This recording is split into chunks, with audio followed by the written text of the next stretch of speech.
दोस्तों आज के इस वीडियो में मैं आपको बताऊंगा कि जब हम टैली प्राइम के अंदर में कोई कंपनी क्रिएट कर लेते हैं उसके बाद उसमें हम सिक्योरिटी पासवर्ड कैसे लगाएंगे। क्योंकि यदि आप टैली ERP9 यूज़ किए होंगे तो आपको पता होगा कि उसमें सिक्योरिटी पासवर्ड लगाने के लिए आपको जब कंपनी क्रिएट करते हैं तभी आपको देखने को मिल जाता है, लेकिन टैली प्राइम में इसका फंक्शन थोड़ा सा अलग है जिसके बारे में मैं आपको आज के इस वीडियो में बताऊंगा। और पिछले वीडियो में मैंने बताया था कि टैली प्राइम के अंदर में हम कंपनी को कैसे क्रिएट करते हैं। यदि आपने वह वीडियो नहीं देखा है तो उस वीडियो का लिंक आपको डिस्क्रिप्शन में और आई बटन में मिल जाएगा, आप वहां से जा करके देख लीजिएगा। तो चलिए दोस्तों हम अपना वीडियो को शुरू करते हैं।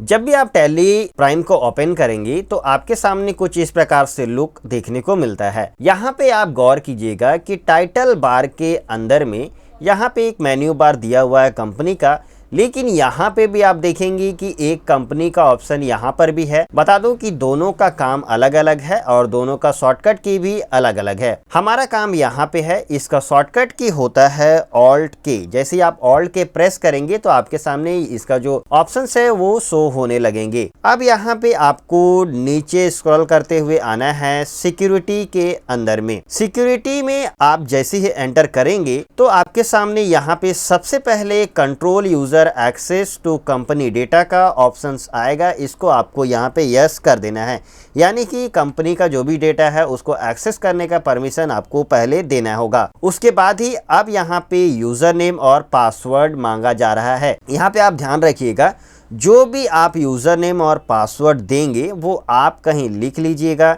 या यदि आप याद रख सकते हैं तो ये काफ़ी अच्छा होगा। क्योंकि यदि आप दोबारा इस कंपनी को ओपन करेंगे तो आपको यूज़र नेम और पासवर्ड दोनों सही देना होगा। यदि दोनों में से कोई भी गलती होता है तो आप इस कंपनी के डेटा को दोबारा एक्सेस नहीं कर पाएंगे। तो एग्जाम्पल के तौर पर जैसे हम यूज़र नेम यहाँ पे देते हैं और उसके बाद में पासवर्ड में हम यहाँ पे 1 2 3 4 दे देते हैं।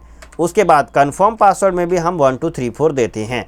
अब जैसे ही हम यहाँ पे एंटर प्रेस करेंगे तो देखिए यहाँ पे एक वार्निंग आ रहा है, यानी कि forgotten your password will render your data inaccessible. तो इस चीज को आप याद रखिएगा, इसको हम एक एग्जाम्पल के तौर पर समझा दिए हैं। अब जैसे हम यहाँ पे दोबारा एंटर प्रेस करेंगे तो यहाँ पे अब ईमेल आईडी पूछा गया है, तो हम यहाँ पे ईमेल आईडी अभी फिलहाल नहीं देना चाहते तो हम नोन पर सेलेक्ट करेंगे। अब कुछ नहीं करना है, सिंपली एंटर करते हुए इसको एक्सेप्ट कर दीजिए। अब हमने इसको एक्सेप्ट कर लिया है। अब देखिए हम इस कंपनी को कर देते हैं क्लोज और यहाँ पे वापस से टैली प्राइम को हम ओपन कर लेते हैं। जब तक टैली प्राइम ओपन हो रहा है तब तक आप चैनल को सब्सक्राइब कर लीजिए यदि अभी तक आपने हमारे इस चैनल को सब्सक्राइब नहीं किया है। साथ में नोटिफिकेशन बेल आइकन को भी ऑल पर सेट कर दीजिएगा ताकि इसके नोटिफिकेशन आपको सबसे पहले मिलते रहें। तो अब हम यहाँ पे सबसे पहले कंपनी को सेलेक्ट कर लेते हैं। तो ये वाला मेरा कंपनी है। अब देखिए जैसे ही हमने उस पर क्लिक किया तो यहाँ पे अब हमसे यूजर नेम और पासवर्ड मांग रहा है। तो अब हम यहाँ पे वही यूजर नेम देंगे और वही पासवर्ड देंगे, तभी हम उस कंपनी के डेटा को एक्सेस कर पाएंगे। तो ये जानकारी आपको कैसी लगी हमको कमेंट करके जरूर बताइएगा। तो चलिए दोस्तों मिलते हैं अगले पार्ट में।